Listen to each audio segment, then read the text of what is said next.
खबर शामिल करते हैं। बलोचिस्तान से हमारे डिप्टी ब्यूरो चीफ लाला करीम लोहर बुलेदी की रिपोर्ट के मुताबिक हब चौकी पाकिस्तान पीपल्स पार्टी के मरकजी सीनियर रहनुमा मीर अकरम बलोच अबारानी ने अपने जारी करदा बयान में कहा कि पाकिस्तान को अपने मशरिकी हमसाये की जानिब से शदीद मुखालफत और दुश्मनी का सामना रहा है। पाकिस्तान और उसके मशरिकी हमसाये भारत के दरमियान कशीदा ताल्लुकात ने खित्ते की तारीख की एक बड़ी हद तक तश्कील की है। यहाँ ये बात अहम है कि पाकिस्तान ने कभी भी उन दुश्मनियों की शुरुआत नहीं की। पाकिस्तान की जानिब से हमेशा अमन और इस्तेहकाम को बर वक्त बरकरार रखने की कोशिश की गई है। सितंबर का महीना पाकिस्तानियों के दिलों में एक खास मुकाम रखता है, खास तौर पर उन लोगों के लिए जो 1965 की जंग का तजुर्बा रखते हैं।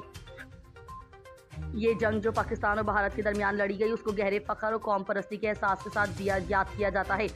ये वो वक्त था जब पूरी कौम मुत्तहद होकर एक बड़े दुश्मन के खिलाफ अपने वतन का दिफा करने के लिए तैयार थी।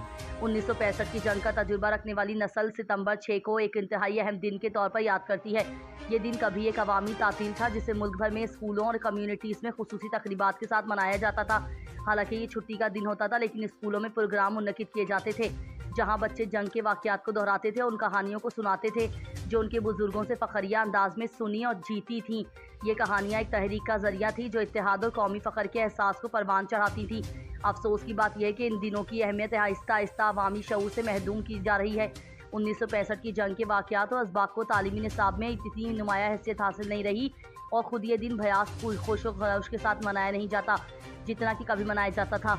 वाज़ेह रहे कि सितंबर 1965 को जब दुश्मन भारत ने बगैर ऐलान किए पाकिस्तान पर हमला किया, उस दिन पाक अफवाज के दिलेर और जुरी जवानों ने अपनी पेशा वराना महारत का शानदार मुजाहरा किया और जब्जा हुज़्बुल वतनी के तहत बेदरीग लड़ते हुए दुश्मन के दांत खट्टे कर दिए।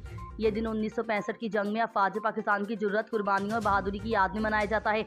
यौम दिफा पाकिस्तान तुम्हें पतन की फ़िज़ाएं सलाम कहती हैं। हम 6 सितंबर 1965 के हीरोज़ को खराज तहसीन पेश करते हैं।